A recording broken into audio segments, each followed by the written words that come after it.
Dikutip dari Warta Ekonomi Jakarta, Ketua Umum Partai Gerindra sekaligus Menteri Pertahanan Republik Indonesia Prabowo Subianto meraih elektabilitas tertinggi dalam survei Capres Lembaga Survei and Polling Indonesia atau SPIN yang dirilis pada hari Senin 24 Oktober. Sementara Gubernur Jawa Tengah Ganjar Pranowo dan mantan Gubernur DKI Jakarta Anies Baswedan berada di bawahnya. Prabowo memimpin dengan angka 31,7%, disusul Ganjar dan Anies masing-masing dengan angka 19,3% dan 11,5%.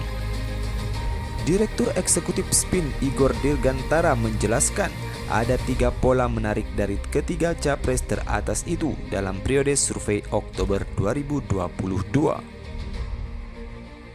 Prabowo menunjukkan pola tren elektabilitas yang konsisten meningkat hingga tembus 31,7% dari 21,9% pada Agustus 2021 meningkat jadi 23,2% pada Desember 2021. Lalu naik lagi menjadi 24,5% pada Februari 2022. Kemudian menanjak jadi 26,5% pada April 2022. Berlanjut 29,3% pada Juli 2022 hingga 31,7% pada Oktober 2022. Dalam keterangannya, Senin 24 Oktober, Igor memaparkan tingginya elektabilitas Prabowo ini sangat mungkin disebabkan oleh sikap politiknya yang lebih mementingkan persatuan bangsa dan negara dengan menerima tawaran memerintah bersama sebagai Menteri Pertahanan. Prabowo juga diduga menuai simpati publik karena dia tampak tidak mendendam terhadap tokoh politik nasional yang dulunya adalah orang-orang yang dia besarkan. Prabowo disebut bisa jadi korban politik atau political victim karena banyak dari tokoh-tokoh tersebut yang tidak konsisten mendukung, mereka justru menjadi kompetitor. Igor juga membeberkan tampaknya pencapresan Anies oleh Nasdem yang baru saja terjadi makin menguatkan simpati publik terhadap Prabowo sebagai political victim. Pola yang sedikit berbeda tampak dari elektabilitas Ganjar. Meskipun cenderung stagnan, elektabilitas mantan anggota DPR itu merayap hingga mendekati keterpilihan 20%. Awalnya, Ganjar yang elektabilitasnya mencapai 15,6% pada Agustus 2021 hanya mampu mencetak angka 13,1% pada Desember 2021 dan 12,8% pada Februari 2022.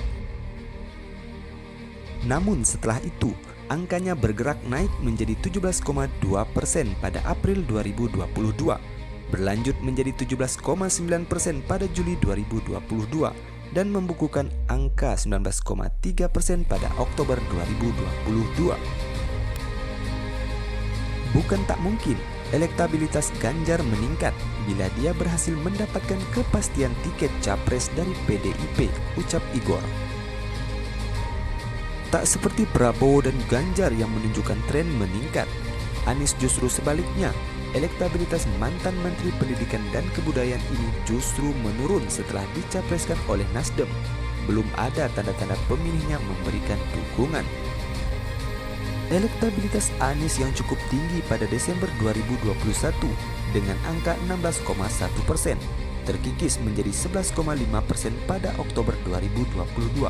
Hal ini terjadi karena mereka masih belum menerima Nasdem sebagai parpol pengusungnya. Dengan berbagai alasan peristiwa politik yang terjadi pada 2014, 2019, dan 2017, papar Igor. Survei SPIN yang dijalankan pada 7-16 Oktober 2022 ini melibatkan 1.230 responden yang tersebar secara proporsional di 34 provinsi di seluruh Indonesia. Pengumpulan data dilakukan dengan metode direct interview dengan bantuan kuesioner. Survei yang menggunakan multistage random sampling ini memiliki margin of error kurang lebih 2,8% dengan tingkat kepercayaan 95%. Demikianlah Kilas Figur kali ini. Tetap kunjungi channel ini untuk mendapatkan pembaruan informasi Anda.